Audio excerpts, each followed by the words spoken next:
നമസ്കാരം, ഞാൻ അദ്വാത്മിക ഷിജോ. എല്ലാവർക്കും മലയാളം എക്സ്പ്രസ് ന്യൂസിലെ പ്രഭാത വാർത്തകളിലേക്ക് സ്വാഗതം. ജനതാ പാർട്ടിയുടെ സമര വിജയത്തിന് പിന്നാലെ പുതിയ social media movement. E20 Janata party എന്ന പേരിലാണ് പുതിയ അക്കൌണ്ട്. E20 ജനതാ പാർട്ടി 100% ശുദ്ധമായ പെട്രോൾ വാങ്ങാനുള്ള ഓരോ പൌരന്റെയും അവകാശത്തിനായി പോരാടുന്നു എന്നും ഉപഭോക്താക്കൾ അവരുടെ ഇന്ധന ടാങ്കുകളിലേക്ക് എന്ത് പോകണമെന്ന് തീരുമാനിക്കട്ടെ എന്നാണ് എക്സ് അക്കൌണ്ടിന്റെ ബയോയിൽ പറയുന്നത്. ശുദ്ധമായ പെട്രോളും ലഭ്യമാക്കണമെന്ന് ഇവർ കേന്ദ്ര സർക്കാരിനോട് ആവശ്യപ്പെടുന്നു. ധർമ്മേന്ദ്ര പ്രധാൻ രാജിവെച്ചു, അടുത്തത് എഥനോൾ ഗഡ്കരി എന്ന പോസ്റ്റും EJP സാമൂഹിക മാധ്യമങ്ങളിൽ പങ്കുവച്ചിട്ടുണ്ട്.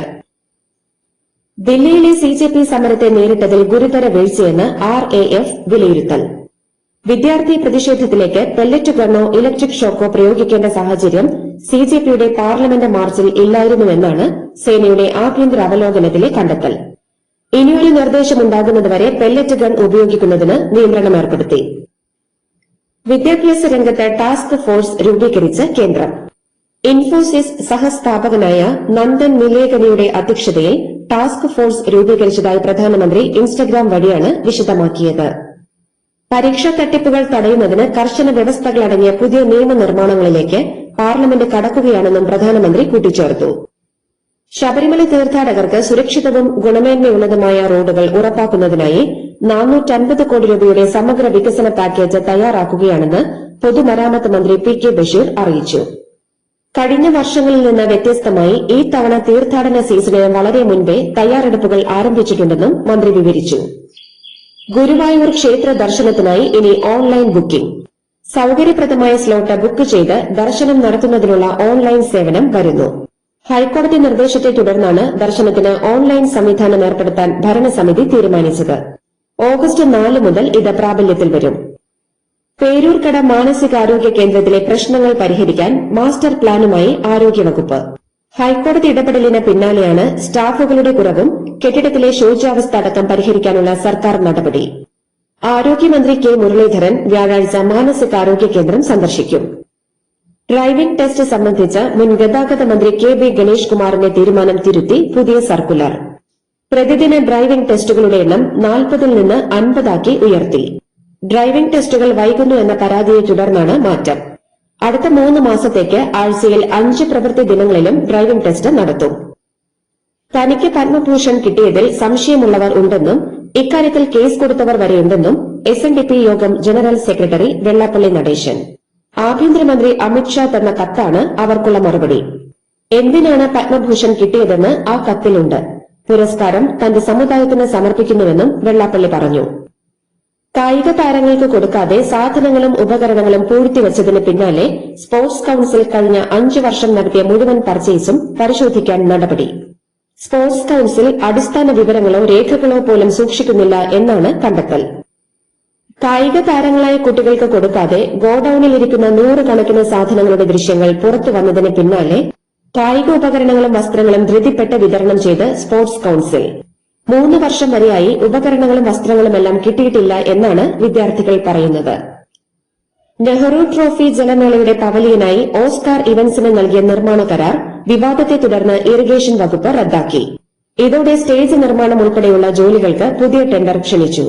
കലൂർ സ്റ്റേഡിയത്തിൽ ഉമാ തോമസ് MLAക്ക് അപകടമുണ്ടായ പരിപാടി സംഘടിപ്പിച്ച ഓസ്കാർ ഇവന്റ്സിന് ടെൻഡർ നൽകിയത് വിവാദമായിരുന്നു. മിൽമ തിരുവനന്തപുരം യൂണിയനെതിരെ അഴിമതി ആരോപണം.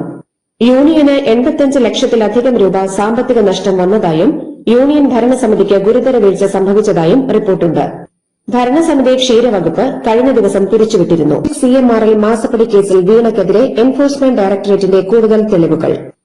ഇൻവോയ്സ് നൽകുന്നതിന് മുന്നേ വീണയ്ക്ക് പണം കിട്ടിയെന്നും 45 ലക്ഷം രൂപ വീണയ്ക്ക് കിട്ടിയത് മുൻകൂറായാണെന്നും 2017 ജനുവരി മുതൽ ഒക്ടോബർ വരെയുള്ള കാലയളവിലാണ് പണം ലഭിച്ചതെന്നും ED പറയുന്നു. പാലക്കാട് 24-കാരനെ യുവാവ് കുത്തിക്കൊന്നു. കൊഴിഞ്ഞാമ്പാറ ഒഴലപ്പതിയിലാണ് സംഭവം.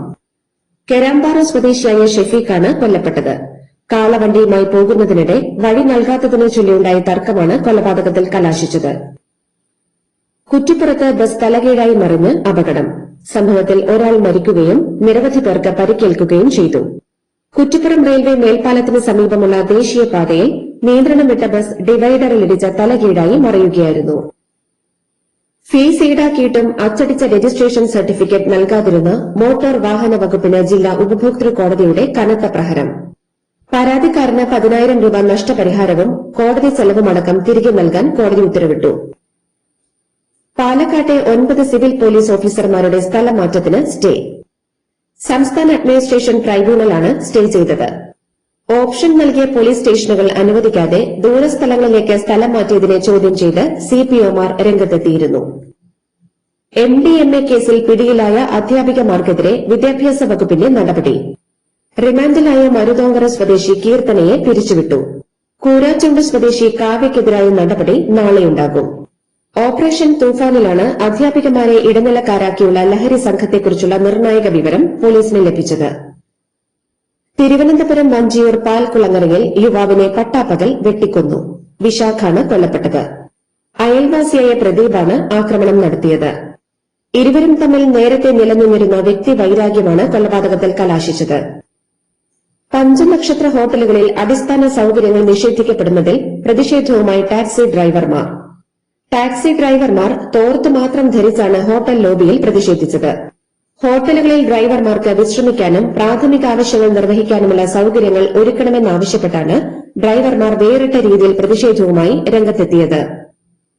വിദ്യാഭ്യാസ മന്ത്രാലയത്തിന്റെ ചുമതല ഏറ്റെടുത്തതിന് പിന്നാലെ പ്രധാനമന്ത്രി നരേന്ദ്രമോദിക്ക് നന്ദി പറഞ്ഞ് പ്രഹ്ലാദ് ജോഷി.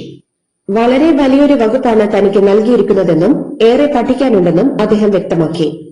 മന്ത്രാലയത്തിന്റെ ഭാവി പ്രവർത്തനങ്ങളെക്കുറിച്ചും നയങ്ങളെക്കുറിച്ചും മുതിർന്ന ഉദ്യോഗസ്ഥരുമായി വിശദമായി ചർച്ച ചെയ്തു വരികയാണെന്നും പുതിയ വിദ്യാഭ്യാസ മന്ത്രി വ്യക്തമാക്കി. വിക്ഷിത് വൈബ്രാന്റ് വില്ലേജ് പരിപാടിയുടെ ഭാഗമായി പ്രധാനമന്ത്രി യുവ വോളണ്ടിയർമാരുമായി സംവദിച്ചു. ഒരു കാലത്ത് അവഗണിക്കപ്പെട്ടിരുന്ന അതിർത്തി ഗ്രാമങ്ങളിലെ മുന്നേറ്റം നേരിൽ കാണാനും ഗ്രാമീണ ഇന്ത്യയെ അടുത്തറിയാനും യുവാക്കൾ മുന്നോട്ട് വരണമെന്ന് ആഹ്വാനം ചെയ്തു. അസം മന്ത്രിയുടെ മകൾ വിദ്യാർത്ഥി പ്രതിഷേധത്തിൽ പങ്കെടുത്ത സംഭവത്തിൽ മന്ത്രിയെ അധിക്ഷേപിക്കുകയോ വേട്ടയാടുകയോ ചെയ്യരുതെന്ന് വ്യക്തമാക്കി അസം മുഖ്യമന്ത്രി ഹിമന്ത ബിശ്വ ശർമ്മ. കേശവ മഹന്തയെ സോഷ്യൽ മീഡിയയിൽ ട്രോൾ ചെയ്യരുതെന്നും അദ്ദേഹം അഭ്യർത്ഥിച്ചു. അരനൂറ്റാണ്ട് നീണ്ട തെരഞ്ഞെടുപ്പ് രാഷ്ട്രീയത്തോട് വിട പറഞ്ഞ് സിദ്ധരാമയ്യ. രാഷ്ട്രീയം അടിമുടി അഴിമതിയായെന്ന് വിമർശിച്ചാണ് വിരമിക്കൽ പ്രഖ്യാപനം. മുഖ്യമന്ത്രി സ്ഥാനത്ത് നിന്ന് മാറ്റിയതിൽ അതൃപ്തനായിരുന്ന സിദ്ധരാമയ്യ വിടവാങ്ങലിൽ ഇപ്പോഴത്തെ രാഷ്ട്രീയത്തെ രൂക്ഷമായി വിമർശിച്ചതും ശ്രദ്ധേയമായി. നടക്കാനിരിക്കുന്ന ഉത്തർപ്രദേശ് നിയമസഭാ തെരഞ്ഞെടുപ്പിന് മുന്നോടിയായി സമാജ്വാദി പാർട്ടിക്ക് മുന്നിൽ വാതിൽ തുറന്നിട്ട് AIMIM അധ്യക്ഷൻ അസദുദ്ദീൻ ഒവൈസി. BJP വീണ്ടും അധികാരത്തിലേറാൻ താൽപര്യമില്ലെന്നും സമാജ്വാദി പാർട്ടിയുമായി സഖ്യമുണ്ടാക്കാൻ തയ്യാറാണെന്നും ഒവൈസി പറഞ്ഞു. അയോധ്യ രാമക്ഷേത്രത്തിലെ സംഭാവന കൊള്ളയിൽ പ്രത്യേക അന്വേഷണ സംഘത്തെ പുനഃസംഘടിപ്പിച്ച് ഉത്തർപ്രദേശ് സർക്കാർ. മുതിർന്ന 3 IPS ഉദ്യോഗസ്ഥരെ ഉൾപ്പെടുത്തിയാണ് SIT പുനഃസംഘടിപ്പിച്ചത്. സമര പോരാട്ടങ്ങൾ വിജയിച്ചതിന് പിന്നാലെ വിദ്യാർത്ഥി സംഘടനകൾക്ക് നന്ദി പറഞ്ഞ് കോക്രോച്ച് ജനതാ പാർട്ടി. പിന്തുണയ്ക്കും മാർഗനിർദ്ദേശത്തിനും ഇടതുപക്ഷ വിദ്യാർത്ഥി സംഘടനകളായ SFIക്കും AISFനും പേരെടുത്ത് പരാമർശിച്ച് CJP നന്ദി പറഞ്ഞു. CJP സമരവിജയത്തിന്റെ ക്രെഡിറ്റ് കോൺഗ്രസിന് വേണ്ടെന്ന് KC വേണുഗോപാൽ. യുവജനങ്ങളുടെ വിജയം എന്ന നിലയിലാണ് കോൺഗ്രസ് സമരവിജയത്തെ കാണുന്നതെന്നും സമരത്തിൽ പരസ്യമായി രംഗത്ത് വരേണ്ടതില്ല എന്നത് കോൺഗ്രസിന്റെ രാഷ്ട്രീയ തന്ത്രമായിരുന്നുവെന്നും വിദ്യാർത്ഥികൾക്ക് പിന്നിൽ നിയമസഹായം ഉൾപ്പെടെ എല്ലാ പിന്തുണയും കോൺഗ്രസ് നൽകിയിരുന്നുവെന്നും അദ്ദേഹം പറഞ്ഞു. കേന്ദ്ര വിദ്യാഭ്യാസ മന്ത്രിസ്ഥാനം രാജിവെച്ച ധർമ്മേന്ദ്ര പ്രധാന് പിന്തുണ പ്രഖ്യാപിക്കാനായി അദ്ദേഹത്തെ സന്ദർശിച്ച് മുതിർന്ന BJP നേതാക്കൾ. കേന്ദ്ര ആഭ്യന്തരമന്ത്രി അമിത്ഷാ, BJP ദേശീയ അധ്യക്ഷൻ നിതിൻ നവീൻ എന്നിവർക്ക് പുറമെ കേന്ദ്ര ധനമന്ത്രി നിർമ്മല സീതാരാമൻ, വാണിജ്യമന്ത്രി പീയൂഷ് ഗോയൽ തുടങ്ങിയ മറ്റ് പ്രമുഖ നേതാക്കളും അദ്ദേഹത്തെ സന്ദർശിച്ചു. അസമിൽ മഴക്കെടുതിയിൽ മരണം 62ആയി. സംസ്ഥാനത്തെ 9 ജില്ലകളിലായി 7 ലക്ഷത്തിലധികം പേരെ കനത്ത മഴയും പ്രളയവും ബാധിച്ചു. 24 മണിക്കൂറിനിടെ 14 പേർക്ക് ജീവൻ നഷ്ടമായതായി അസം സംസ്ഥാന ദുരന്ത നിവാരണ അതോറിറ്റി അറിയിച്ചു. കാർഗിൽ യുദ്ധത്തിൽ വീരമൃത്യു വരിച്ച ജവാന്മാർക്ക് ദ്രാസിലെ യുദ്ധസ്മാരകത്തിൽ നടന്ന ചടങ്ങിൽ പ്രധാനമന്ത്രി നരേന്ദ്രമോദി ആദരമർപ്പിച്ചു. രാജ്യസുരക്ഷയ്ക്കാണ് മോദി സർക്കാരിന്റെ പ്രഥമ പരിഗണനയെന്ന് വ്യക്തമാക്കിയ ചടങ്ങിൽ കാർഗിൽ ദിനത്തിൽ പാകിസ്ഥാന് ശക്തമായ മുന്നറിയിപ്പുമായി പ്രതിരോധ മന്ത്രി രാജ്നാഥ് സിംഗും രംഗത്തെത്തി. ഇടക്കാല വെടിനിർത്തൽ കരാർ ലംഘിച്ച് 2 ആഴ്ചയായി നടത്തിവന്നിരുന്ന ആക്രമണ പ്രത്യാക്രമണങ്ങൾ US-ഉം ഇറാനും അവസാനിപ്പിച്ചു.